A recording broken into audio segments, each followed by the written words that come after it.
Video like जरूर कर लीजिए और ऐसे वीडियो लगातार फ्री में पाने के लिए चैनल को तुरंत सब्सक्राइब कर लीजिए और बेल आइकन को जरूर टैप कर लीजिए ताकि आगे भी सारे वीडियो आपको मिलते रहे। यूट्यूब में फॉलो करते हैं तो प्लीज ये वाला फ्री टेलीग्राम चैनल जरूर ज्वाइन कर लीजिएगा। सारे नोटिफिकेशन सारे अपडेट यहीं पे आते हैं, ध्यान रखिए।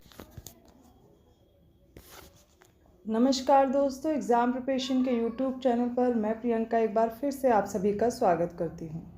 तो यूपीपीएससी आरओ एआरओ और यूपीपीसीएस 2024 के एग्ज़ाम के लिए हम लोग टेस्ट सीरीज सॉल्व कर रहे हैं। ये आपके अपकमिंग एग्ज़ाम्स के लिए जो भी यूपीपीएससी के द्वारा कराए जा रहे हैं उन सभी के लिए महत्वपूर्ण है। ये क्लास डेली रात को 9 बजे आती है। जो भी न्यू बच्चे मुझसे जुड़ रहे हैं उनको प्लेलिस्ट मिल जाएगी इस चैनल पर, आप विजिट करेंगे आसानी से आपको ये क्लासेस अवेलेबल रहेंगी। तो जिन्होंने भी क्लास पहले नहीं की है और भी क्लासेस मैं करवा चुकी हूँ, प्लेलिस्ट बनी हुई है, तो रात की 9 बजे वाली क्लास आपको फॉलो करनी है। और इसके साथ में दोपहर 1 बजे क्लास आती है जिसमें मैं जीएस का सेक्शन कवर करा रही हूँ। अभी ज्योग्राफी चल रहा है, ठीक है। इसके बाद एक एक करके सारे सब्जेक्ट कवर करने वाले हैं। तो चलिए आज की क्लास स्टार्ट करते हैं। इससे पहले 115 प्रश्नों को हम लोगों ने हल कर लिया है। इस सीरीज़ के आगे के प्रश्नों को आज देखेंगे। आज के पहले प्रश्न में पूछा गया है which of the following is a plant hormone. कौन सा पादप हार्मोन है? एक है इंसुलिन, बी ऑप्शन है थायरॉक्सिन, ऑप्शन सी है जिब्रेलिन, ऑप्शन डी है एस्ट्रोजन। इसका राइट आंसर हो जाएगा option C gibberellin. Gibberellin, auxin ये सारे प्लांट हार्मोन होते हैं। इंसुलिन आपने अभी पढ़ा था, मतलब इससे पहले वाली क्लास में पढ़ा था कि ये क्या होता है, डायबिटीज़ के लिए या फिर ब्लड में शुगर लेवल को मेंटेन करने के लिए होता है। और इसकी कमी से आप देखेंगे ब्लड में शर्करा का लेवल या ग्लूकोज का लेवल बढ़ जाता है। थायरॉक्सिन, ये देखिए थायराइड ग्लैंड के द्वारा सिक्रीट किया जाता है थायरॉक्सिन हार्मोन। और ये जो एस्ट्रोजन दिया गया है ये एक तरह का सेक्स हार्मोन है जो रिप्रोडक्टिव हेल्थ को मेंटेन रखता है। अब ये जिब्रेलिन क्या करता है, पौधों में देखिए ये वृद्धि करने में सहायक है जिब्रेलिन, ठीक है। तो ऑप्शन सी यहाँ पर राइट होगा। नेक्स्ट क्वेश्चन है ऑस्टियोमेलेसिया ये कौन सी डिजीज़ होती है या किसकी डेफिशिएंसी से होती है?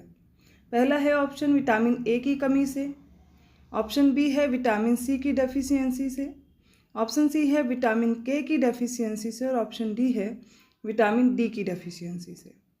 इसका राइट आंसर है ऑप्शन डी। विटामिन डी की कमी से ऑस्टियोमेलेसिया होता है या फिर जो हड्डियां हैं वो कमज़ोर हो जाती हैं, इसे अस्थि मृदुता भी बोलते हैं। तो ऑस्टियोमेलेसिया होता है, इसकी कमी से एक और रोग होता है रिकेट्स जो कि बच्चों में होता है। ऑस्टियोमेलेसिया याद रखना है विटामिन डी की कमी से। अगला प्रश्न देखिए, स्पष्ट दृष्टि की न्यूनतम दूरी क्या है? The minimum distance of clear vision is, option A is 25 metre, option B is 50 metre, option C है 25 सेंटीमीटर और ऑप्शन डी है 50 सेंटीमीटर। और इसका राइट आंसर है ऑप्शन सी 25 सेंटीमीटर स्पष्ट दृष्टि की न्यूनतम दूरी होती है। अगला प्रश्न है निम्नलिखित में से कौन सी गैस मुख्य रूप से अम्लीय वर्षा के लिए जिम्मेदार है? It means which of the following gas is mainly responsible for acid rain?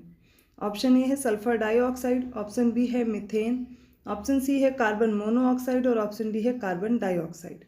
इसका राइट आंसर हो जाएगा option A, sulphur dioxide acid rain के लिए जिम्मेदार है, बाकी कोई एसिड नहीं है।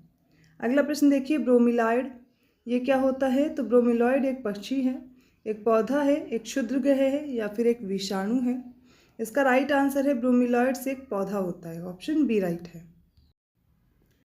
121 क्वेश्चन है, निम्नलिखित में से किस कार्य के लिए भारी जल का प्रयोग किया जाता है? तो पहला स्टेटमेंट है नाभिकीय रिएक्टर में मंदक के रूप में एज अ मॉडरेटर यूज़ होता है न्यूक्लियर रिएक्टर में। ऑप्शन जो सेकंड स्टेटमेंट है एज अ ट्रेशर के रूप में यूज़ होगा। और जो थर्ड स्टेटमेंट है नाभिकीय रिएक्टर में शीतलक या फिर कूलेंट की तरह यूज़ किया जाता है। बताना है कौन से ऑप्शन इसमें से करेक्ट होंगे। ऑप्शन आपको दिए गए हैं और इसका राइट आंसर हो जाएगा ऑप्शन डी। ये सारे ही जो दिए गए हैं फंक्शंस इन सभी में D2O अर्थात भारी जल का प्रयोग किया जाता है। चलिए नेक्स्ट क्वेश्चन देखिए, मस्तिष्क का कौन सा भाग शरीर का संतुलन और पेशी गति को नियंत्रित करता है? Which part of the brain controls body balance and muscles movement? इसका देखिए ऑप्शन क्या क्या दिया गया है। पहला सेरिब्रम, ऑप्शन बी है सेरिबेलम, ऑप्शन सी है मेडुला ऑब्लंगाटा, ऑप्शन डी है मेरुरज्जु। और इसका राइट आंसर हो जाएगा ऑप्शन बी। जो सेरिबेलम होता है ये बॉडी को बैलेंस करने का, मसल मूवमेंट का, इन सभी के लिए रिस्पॉन्सिबल होता है। ब्रेन का जो पहला पार्ट दिया गया है ये सेरिब्रम, ये लार्ज ऑर्गन होता है और ये थिंकिंग, टच करना, मेमोरी, इन सभी बड़े फंक्शंस के लिए रिस्पॉन्सिबल होता है। इसके बाद आपको दिया गया मेडुला ऑब्लंगाटा।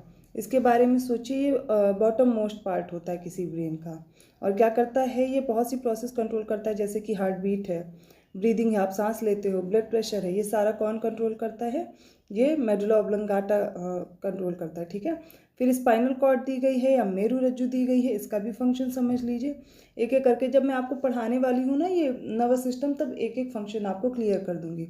अभी जो यहाँ पर ऑप्शन दिए गए उनको समझ लीजिए। तो स्पाइनल कॉर्ड का फंक्शन है जो नर्व्स सिग्नल हैं वो पूरी बॉडी तक पहुँचाने के लिए, ठीक है, ब्रेन से बॉडी तक पहुँचाने का इसका फंक्शन है। और भी बहुत से फंक्शन वो हम लोग आगे समझेंगे। चलिए आगे के प्रश्न को देखते हैं। 123rd क्वेश्चन है, इम्यूनोग्लोबुलिन्स का निर्माण करने वाली कौन सी सेल्स होती हैं? ठीक है, इनको आईजीजी बोलते हैं। पहला ऑप्शन है लिम्फ सेल्स या लसिका कोशिकाएं, ऑप्शन बी है प्लाज्मा सेल्स, ऑप्शन सी है डस्ट सेल्स और ऑप्शन डी है हिस्टियोसाइट्स। देखिए इम्यूनोग्लोबुलिन्स, पहली बात तो इनका फंक्शन समझिए क्या है। हमारी बॉडी में कोई बैक्टीरिया, कोई एंटीजन एंटर करता है तो उनके खिलाफ जो लड़ने की क्षमता है वो इनमें प्रेजेंट होती है इम्यूनोग्लोबुलिन्स की। ठीक है, और ये किससे बनती हैं? इनका निर्माण होता है प्लाज्मा सेल से। ऑप्शन बी राइट होगा। चलिए 124th क्वेश्चन है अब कि निम्नलिखित में से कौन ऊर्जा के परंपरागत स्रोत हैं? कन्वेंशनल सोर्स ऑफ एनर्जी पूछा गया है, पढ़ा चुकी हूँ बहुत अच्छे से डिटेल में। पहला है पवन ऊर्जा, सेकंड है सौर ऊर्जा, ऑप्शन सी है भूतापीय ऊर्जा और ऑप्शन डी है प्राकृतिक गैस। और इसका राइट आंसर होगा ऑप्शन डी, ये प्राकृतिक गैस या फिर नेचुरल गैसेस जो हैं ये कन्वेंशनल एनर्जी के उदाहरण हैं। बाकी पवन ऊर्जा, सौर ऊर्जा, भूतापीय ऊर्जा ये नॉन कन्वेंशनल एनर्जी के सोर्स होते हैं। अगला प्रश्न है, सौरमंडल का सर्वाधिक गर्म ग्रह कौन सा है? बुध, शुक्र, मंगल या फिर बृहस्पति? इसका right answer option B Venus. जबकि बुध सबसे नज़दीक है सूर्य के, उसके बावजूद जो शुक्र है ये सौरमंडल का सबसे गर्म ग्रह होता है। इसे पृथ्वी की जुड़वा बहन या ट्विन सिस्टर भी बोला जाता है। इसे सुबह का तारा या सांझ का तारा भी बोला जाता है। 126 क्वेश्चन है, किस खाद्य पदार्थ में सर्वाधिक प्रोटीन पाया जाता है? प्रोटीन का जो सोर्स है सबसे ज़्यादा किस में है? जो ऑप्शन दिए गए हैं इसमें से बताना है।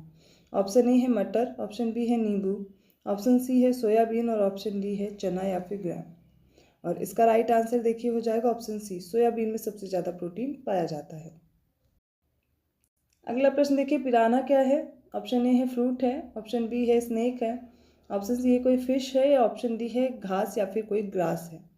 इसका राइट आंसर है पिरान्हा एक तरह की मछली है। अगला प्रश्न देखिए, रक्तदाब का नियंत्रण निम्नलिखित में से कौन सी ग्रंथि करती है? Thyroid gland, option B adrenal gland, option C है पैंक्रियाज ग्लैंड, ऑप्शन डी है माफ़ कीजिएगा पिट्यूटरी ग्लैंड, ये पैंक्रियाज होगा। ठीक है, अग्नाशय ग्रंथि। इसका राइट आंसर हो जाएगा ऑप्शन बी एड्रिनल ग्रंथि या फिर एड्रिनल ग्लैंड। इससे देखिए कॉर्टिकॉइड हार्मोन का सिक्रीशन होता है जो ब्लड प्रेशर को ब्लड में बनाए रखने का कार्य करता है। ठीक है, तो आपको याद रखना है जो एड्रिनल ग्लैंड है इससे ब्लड प्रेशर मेंटेन होता है। चलिए अगले प्रश्न की ओर बढ़ते हैं। अगला प्रश्न है, जीवन रक्षक हार्मोन किस ग्रंथि से स्रावित होते हैं? थायराइड, एड्रिनल, पिट्यूटरी या पैंक्रियाज?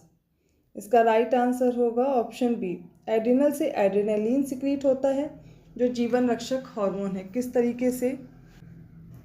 हमारी बॉडी में जब भी क्विक एक्शन की नीड होती है तब ये हार्मोन वर्क करता है। जैसे आपके सामने अचानक से कोई गाड़ी आ जाती है, आप तुरंत हट जाते हैं।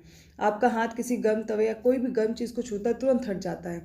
ये माइक्रो सेकेंड्स में ये एक्टिविटीज़ होती हैं और ये परफॉर्म किसकी वजह से होता है? एड्रेनालिन की वजह से, जो एड्रिनल ग्लैंड से सिक्रीट होता है।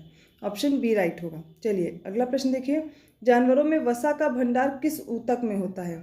In which tissue is fat stored in animals?